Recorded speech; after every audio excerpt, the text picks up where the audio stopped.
Well, here we are, Friday. This thing is ready to sand and buff. Pretty happy how it turned out, but I mean, I almost always buff them. This one, it's just needs a little bit. Just needs a little bit of buffing. And gotta get cleaned up. Call the customer because he needs it back today, he said. This thing's going to inspection a little bit. I got a full set of tires waiting to be put on these rims for this vehicle. And since the time I ordered them tires to now, I've discovered I need 2 more rims. I ordered 2 rims for these rims are ridiculous how much these wheels cost me. Right there. Well, every one of them wheels has some kind of imperfection. And that's where I gotta change them. This one, that booger. It's a nasty place right there. And then I found out this one has a little curb rash right there. See it? Right there. So I'm all, you know, I got 3 wheels because that one was destroyed. The one that was on the front, it just got totally destroyed. Well, I was all like, well, okay, I got 3 new wheels for this vehicle. Then, see, two of them's already here. I thought we just needed 2 because I done a preliminary on this vehicle when we first got it. I said, well, I need that wheel and that wheel. Both front wheels just had nasties on them. Then we was putting a needle assembly on yesterday, and Jack noticed that curb rash right here, the one I pointed out. And I told myself yesterday, I don't think I'm gonna mess with it. But it started bugging me. So I ordered that one last night in the middle of the night. Got here today, checking out my wheels. All proud of myself because I'm like, I'm putting 3 new wheels on this thing, so it'll look really good. Then I noticed this guy. You see it? You see it? That crazy rash right there. Nice curbed the thunder out of these wheels. And them daggone wheels are so expensive. Look at that. Right there. So, I just now ordered that wheel. I'm going to have a fortune in wheels on this daggone thing.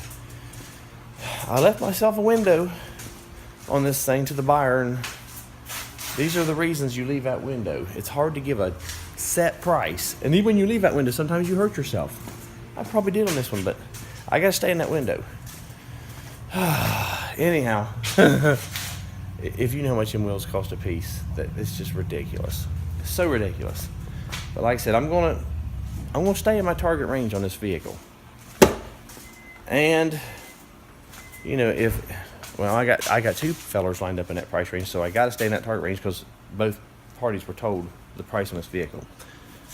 We'll make it happen. I'm in the 14 Ram. I'm gonna pull it out. It gets inspection here in a little bit.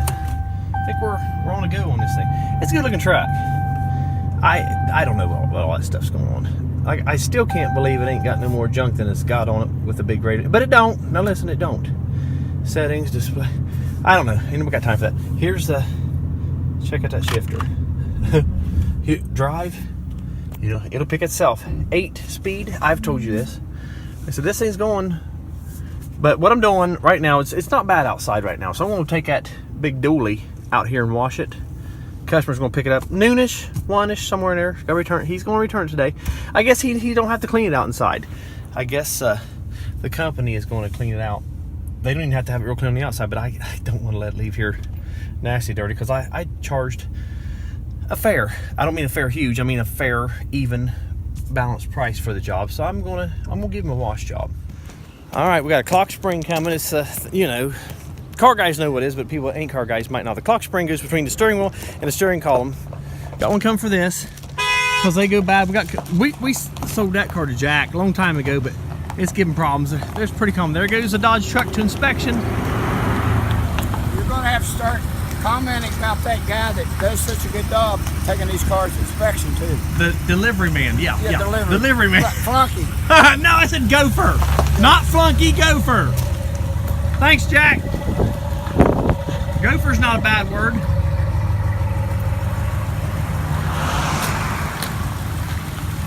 All right, there goes the Ram 1500. We're gonna have that thing on the line, Lord willing. I'm gonna guess it might take up to 2 weeks from today. We got so many other projects going, you know. What? You ever just feel like somebody's watching you? You ever feel that way? I always feel like somebody's watching. Well, I've been assembling the bumper for the Denali, the brand new bumper. Right there. I'm holding it up, by the way. We're getting it. It's everything's gonna be new. The only thing that was reusable was that foam right there. So I don't think it was reusable. On what I've got here, I've got a couple things on the driver's side. I got the fog light that's reusable. The fog light block off. It's almost 4 inches. Right here. That's what we're using on this side. What you see. So, Waylon's really tore into this part. Alright. Getting ready to put the new radiator in it. Look at them frame rails. This is what I like about this vehicle. This is why I paid good money for this vehicle. Frame rails are gorgeous. That means so much to me. And I can pass that meaning so much on to me to the customer with assurance, hey, this frame was not bent. You don't have to worry about this thing, you know, being all crazy, whopper jawed. So, whoop. Oh crap, his arm fell off. His arm fell off? Yeah. We did make more progress today on the Acadia than I'm showing because my camera messed up. The sound wasn't working out for some reason. I think it was when I was washing that truck, got a piece of, I don't know what it was, but I came home and had some canned air and I blowed in my phone, one of the holes in it. It was saying headphones when you done the volume and you couldn't hear nothing. So like I said, I gave up, but what we did get done, we did get the core support on the Denali today, and we got the fender primed, sealed, and base coated. So it's ready to do some more. We got the airbags in the roof. We got them back in it.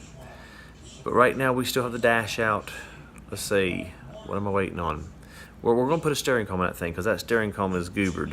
I don't know, somehow the tilt worked, but the telescopical does not work. It's like it's stripped out. I don't know if somebody's hit it, you know, in the accident or what has happened to it, but we got one coming. I'm trying to think what else. We got 2 of the tires on the wheels, but none of the wheels on the vehicle right now. We're waiting on 2 other rims that I ordered this day to show up. The other tires are paid for, but we're just waiting to see what else we get done. I think that's about the size of it for now. Most of the day was just, I was doing lots of different things, done some neating up around the garage, trying to get a little bit organized again because looks like something exploded in the garage. We had so many boxes open and parts strewn out, radiators and all that good stuff. So that's gonna do me for now, and I'll have to catch you guys next week.